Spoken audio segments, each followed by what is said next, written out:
এই ডাইনি কি পরিমাণ প্রতিশোধ পরায়ণ, প্রতিহিংসা পরায়ণ সেটা আমি বুঝতে পেরেছিলাম যখন দেখছিলাম যে জনি আমাকে বিভিন্নভাবে ঠকানোর পর বা আমাকে বিভিন্নভাবে টর্চার করার পরেও আমি সেই বিষয়গুলো ইনফর্ম করার পরেও হচ্ছে গিয়ে ডাইনি জনিকে নিজের মুঠিতে নেওয়ার জন্য বিভিন্নভাবে বিভিন্ন লোভ দেখাতো, টাকা পয়সা দিত এবং ভার্বালি সাপোর্ট দিত, কথার মাধ্যমে সাপোর্ট দিত। দেখা যেত আমি যেই কথাগুলো যেই বিষয়গুলো হচ্ছে উত্থাপন করতাম, জনিকে বলতো ও যদি এটা বলে তুমি হচ্ছে ওকে পাল্টা ওই উত্তরটা দিবা। ও আচ্ছা, তুমি তোমার ব্যবসায়ী কিছু ওকে বলো না, আচ্ছা ঠিক আছে, ও ব্যবসার কি বোঝে?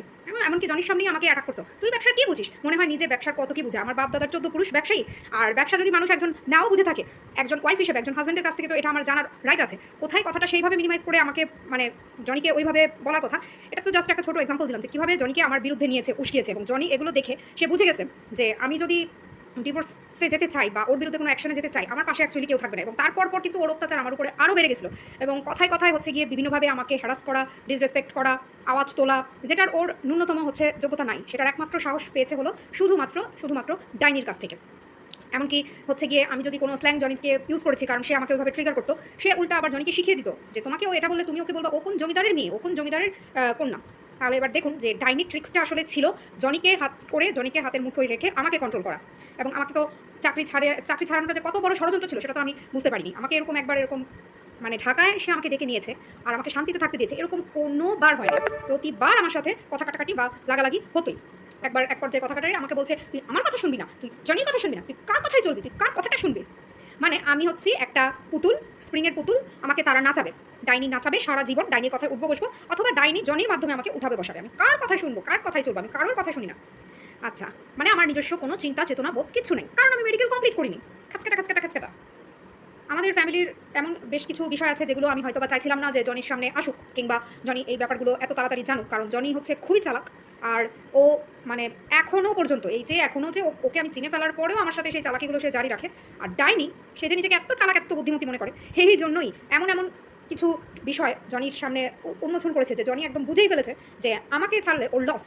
দ্যাটস ওয়াই ও কিন্তু সবার কাছে বলবে যে আমাকেও ছাড়তে চান, আমি যতই খারাপ হই, যতই যাই, কারণ আমার সাথে লেগে থাকলে ওর হচ্ছে লাভ। কারণ ওকে এমনভাবে লোভ দেখানো হয়েছে, প্রলোভন দেখানো হয়েছে। আর অ্যাট লাস্ট পুলিশের কাছে বলা হয়েছে যে আমি জনি এবং আমি দুজন মিলে তার কাছ থেকে মোটা অঙ্কের টাকা দাবি করছি। কিছু হলেই ডাইনি জনিকে এরকম টাকার লোভ দেখাতো, এই খরচটা উনি দিয়ে দিবে, সেই খরচটা উনি দিয়ে দিবে, নিজ থেকে বলতো। ডাহা মিথ্যাবাদী চালবাজ মহিলা। সময় শক্তিশালী, সময় শক্তিশালী। যতগুলো মিথ্যা অভিযোগ তুই এনেছিস না, সবগুলো অভিযোগের বিচার ভগবান যেন তোকে দেয়। তুই যার বুদ্ধিতেই কাজটা করিস না কেন, যেই বুদ্ধি দিয়ে তোকে করাক না কেন, শাস্তিটা যেন তুই পাস।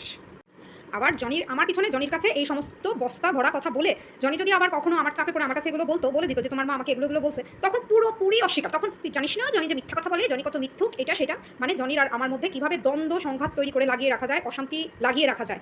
কারণ সে বিয়ের পর প্রথম দিকেই লোক দেখানো একটা মেনে নিয়ে তারপরে চেয়েছিল আমাকে এনিহাউ ওই মেডিকেলে আবার ফেরত পাঠাতে, এর জন্য কবিরাজ ধরেছিল। আর তাই ছিল জনির থেকে আমাকে হচ্ছে আলাদা করে ফেলতে, যার জন্য কিন্তু ওই যে কম্পিউটার কোর্সের নাম করে আইসিবির এক্সামের নাম করে নিয়েছিল। পরে আবার বলতেছে সে নাকি নেয় নাই, আমি নাকি নিচ থেকে গেছি। মানে যাহা চালবাস মহিলা, যে কিনা আমি চাকরি এসে পড়ার পর আমার মাথাতেই ছিল না যে আমাকে কে মেনে নিবে না নিবে, কে কি করবে না করবে, এগুলো আমার কোনো মাথাতে ছিলই না। আমি নাকি হচ্ছে গিয়ে নিজে থেকে তার কাছে গিয়েছি। কেন? এরকম হলে তো আমি বিবাড়িয়া থেকেই নিজে থেকেই যেতে পারতাম। হ্যাঁ, আমি নাকি এত লোভী, এত কিছু এতবার করে নাকি ফ্ল্যাট লিখে দিতে বলেছি। কারণ আমি তো ভালোভাবেই জানতাম যে এই একচোখা ডাইনি জীবনেও আমার বাপের সম্পত্তির কোনো কিছু আমাকে কখনোই পেতে দেবে না। যেটা সে নিজে কুক্ষিগত করে ফেলেছে, ভোগ দখল ভোগসত্ত্ব অধিকার, যেটা কিনা বিধবা আইন অনুযায়ী যে স্বামীর মালামাল নাকি ভোগসত্ত্বাধিকার হয়। আর এখন নতুন আইনও হয়েছে যে স্বামীর সম্পত্তি বিধবা নারী হচ্ছে প্রথম অধিকার। তো এই কথাটা আবার আমার থেকে শুনে আমি এটাও বলছিলাম যে বিধবা নারীর সম্পদ পরে সে যে সন্তানকে দান করবে সেটা উত্তরাধিকারী হবে। ইনফ্যাক্ট সেখানে যদি কন্যা সন্তান হয় কন্যা সন্তান। এবার পরের কথাটা কিন্তু ধরে নেই, প্রথম কথাটা ধরছে যে এটা আমার কাকাদের সাথে সে উত্থাপন করবে। এটা যে জানলো, হ্যাঁ আমার থেকে খুব ভালোই হলো যে বিধবা নারীর প্রথম অধিকার, হ্যাঁ স্বামীর সম্পদে। কিন্তু আবার কাকাদের সাথে উত্থাপন যখন করেছে তখন কিন্তু আমার নাম মেনশন করেনি। তখন বুঝেছি সে খুবই আপডেটেড, সে এটা এমনি জানে, এমনি জেনে গেছে। তো যেখানে ছিলাম ফ্ল্যাটনাকে আমি লিখে দিতে বলছি। আমি এটা কেন বলেছি এটা আমি খুব ভালোভাবে জানি, আমি আমার আগের ভিডিওতেও বলেছি। আমার কোনো ধরনের ইন্টেনশনই ছিল না তার সাথে ঢাকায় ফেরত যাওয়ার। কারণ আমাকে ঢাকায় নেওয়ার পিছনে তার একটাই উদ্দেশ্য ছিল, সে আমাকে কোনো কিছুতে ভর্তি করতো না। তার মূল উদ্দেশ্য ছিল আমাকে হচ্ছে কোনো একটা ওই যেটা করতে চেয়েছিল সাইকিয়াট্রিস্টের কাছে নিবে এবং সেখান থেকে কোনো একটা রিহ্যাবে সে আমাকে দিয়ে দিবে। রিহ্যাবে চিন্তা করে দেখেন, আমি কোনো অ্যাডিক্টেড পার্সন না, কোনো কিছু না। আমি জাস্ট মেডিকেলের প্রেশারের কারণে আমার নার্ভাস ব্রেকডাউন হয়ে আমি ফিজিক্যালি, মেন্টালি, ইমোশনালি পুরোপুরিভাবে শ্যাটার্ড হয়ে গেছিলাম এবং আমি টোটালি স্ট্রংলি ডিটারমাইন্ড ছিলাম যে আমি মেডিকেল লাইনের কোনো কিছুতে, মেডিকেল ট্র্যাকের কোনো কিছুতেই আমি আর পড়ালেখা করবো না। আমার সময় ছিল, আমি চাচ্ছিলাম ন্যাশনাল ভার্সিটিতে কোনো একটা সাবজেক্টে বিশেষ করে ইংলিশে হচ্ছে অনার্স অ্যান্ড মাস্টার্স করতে, কিন্তু সেটাও সে হতে দেয়নি। তো আমি তো জানতাম আমাকে নিয়ে যাচ্ছে কি, নিতে চাচ্ছে কী জন্য, পড়ালেখা করাবে, কিছুই না, প্রতিদিন আমাকে ঘুমড়ে ঘুমড়ে মারতো, টর্চার করতো, চুপি চুপি কথা বলতো, আর ওই যে রিহ্যাবে পাঠানোর ব্যবস্থা করতো। এই জন্য আমি বলেছি। আর সে যেই কাজটা করেছে যে আমি মেডিকেল যখন ক্লাস অফ করে দিয়ে আমাকে বের করে দিয়েছে অনেকবার বাসা থেকে, এর বাসায় তার বাসায়, এমনকি মামার বাসায় কাপড় চোপড় সমেত। আমি একলা পরে লাস্টে তো বইয়ের বিষয়টা নিয়ে একলা পরে বের হয়েছিলাম, তারই মতো যেটা ওই পোষ্য কুকুরে যাওয়ার সময় সে একলা বের হয়ে উধাও হয়ে গেছিলো, তার জিন্না। তো এটা তো হবেই। তো এর আগেও সে আমাকে এরকম, আমি যখন ক্লাস করছিলাম না, আমাকে বাসা থেকে বের করে দিয়েছিল, তার বাসায় পাঠিয়ে দিচ্ছিল। এই জন্য আমি বলেছি যে এই বাসায় এর অর্ধেক অংশ যদি আমাকে লিখে না দেওয়া হয়, আমি তো এখানে আমি সিকিউর না, আমার নিরাপত্তা নাই। এই মহিলা তো একটা ফালতু মহিলা, ফাজিল মহিলা, কখন কি করে তার কোনো ঠিক নাই। মুখে এইমাত্র এটা বলে, তারপরে বলে যে আমি এটা বলি নাই, বা করবে বলে করে না। সেই জন্য বলেছি আমার সিকিউরিটি বাবদ অর্ধেক ফ্ল্যাট আমার নামে লিখে দিতে হবে। আরে মানুষের কাছে যে প্রচারটা করিস, মানুষের ঘরে তো একটু বুদ্ধি আছে, তোর মতো না। লোভী হলে তো বলতাম পুরো ফ্ল্যাটই আমার নামে করে দে। তাও বলেছি কি কনসিডারেট, বিবেচক, আমি অর্ধেক বলেছি। আর আমি তো জানি তুই জিন্দেগি তো এটা আমাকে দিতি না। আর এটা বলার পেছনে একটাই উদ্দেশ্য ছিল যে আমি তোর সাথে ঢাকায় ব্যাক করতে চাচ্ছিলামই না, দ্যাটস ওয়াই বলেছি। আর সবার কাছে তুই কি বুঝিয়েছিস আমি লোভী, আমি বেশ কয়েকবার এই ফ্ল্যাট, যে না একটা ফ্ল্যাট কিনেছিস, হ্যাঁ।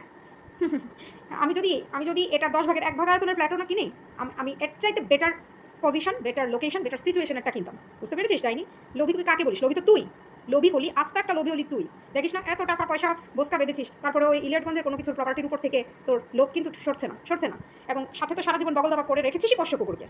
আর যদি লিখে দিতে বলেও থাকি, যদি বলেও থাকি, বহু বয়োজ্যেষ্ঠ মানুষ, বহু আইন জানা মানুষ এইটা একদম স্পষ্টভাবে বলেছেন যে আমার অধিকার আছে। কিন্তু তারপরেও যা, তোর গরিব পোষ্য কুকুর যাকে তার ফান্ড দেখিয়ে পাঠিয়েছিস, এক সময়ের গরিব পোষ্য কুকুরকে আমি ভিক্ষা দিয়ে দিলাম, দান করে দিলাম। কারণ ওই যে তোর অস্তিত্ব আছে, তোর স্পর্শ আছে, তুই ইনভলভ আছিস এরকম কোনো কিছুতে, কোনো কিছুতে তো আমার কোনো ইন্টারেস্ট তো নাই। সব কিছুতে উল্টা হচ্ছে ঘেন্না আর ঘেন্না। অর্থ হয়ে গেছে দেখে ডিভোর্স নিতে দিবে না, আবার সেকেন্ড প্রেগনেন্সি টার্মিনেট করাতে চায়। অর্থের জন্য আমি যে অবস্থাতেই থাকি না কেন, বাঁচলাম মরলাম, কিন্তু ডিভোর্স নিতে দিবে না। আবার সেই যখন জনির অত্যাচারের মাত্রা এত বেড়ে যেত, তখন বলতো অর্থকে ফেলে রেখেই যেন ঢাকায় চলে আসি। এরকম 2-2বার আমি অর্থকে রেখে চলে গিয়েছিলাম ঢাকায়। আমাকে দেখে, হ্যাঁ আমি বলছি দেখেই কি চলে আসতে হবে নাকি? অর্থকে ফেলে রেখে চলে আসছিস কেন? মানুষের কাছে বলে অর্থকে রেখে ঢাকায় গিয়ে আমি নাকি ঘরে হাউ মাউ করে অর্থের জন্য কান্না করছি। আরে আমি আমার বাচ্চার জন্য যদি কেঁদেও থাকি, যেটা তুই মানুষের কাছে চাউর করছিস, প্রচার করছিস, আমাকে মানুষের দৃষ্টিতে নিচু দেখানোর জন্য, তো এটা তো আমি মা হিসেবে আমার বাচ্চার জন্য করেছি। তুই কি ডাইনি? তোর বাচ্চা, তোর প্রিয় বাচ্চা যখন ফার্স্ট সপরিবারে উড়াল দেয়, তখন ঘর থেকে ভেগেই গেছিলি। আর তাদেরকে বিদায় দেওয়ার জন্য এরকম আমারই মতো হাউ মাউ করে কান্নাকাটি করে কাকে এনেছিলি রে? আমার এই কাজটা করে দিয়ে যা বোন, আমার এই কাজটা তুই করে দিয়ে যা, নাইলে আর তুই জীবনেও আমাকে কিছু বলবি না। ডমিনেশন আর হচ্ছে গিয়ে কন্ট্রোলিং পাওয়ার, এই দুইটা ছাড়া জীবনে তুই কিছুই চিনিস নাই ডাইনি, কিছুই চিনিস নাই। আর নিজে যার আন্ডারে এখন ডমিনেট হচ্ছিস, এখন থেকে না, আজ থেকে ওই যে আরও 4-5 বছর আগ থেকে, যখন বিয়ের ফুল ফুটিয়ে একদম মালাটা পরিয়ে দিয়েছিস, তখন থেকেই তো ডমিনেট হচ্ছিস না? এবার ডমিনেট যদি মনে করিস যে তোর ইচ্ছা মতো, তোর পছন্দ মতো সব করায় তুই তার ডমিনেট হতে পারিস, তুই কত বড় শিক্ষিত সেটাও পুরো পৃথিবীবাসী দেখবে। ঠিক আছে? আমাকে ডমিনেট করতে চেয়েছিলি না? সেটা শাস্তি জানো, তুই কড়াই গন্ডায় পাস।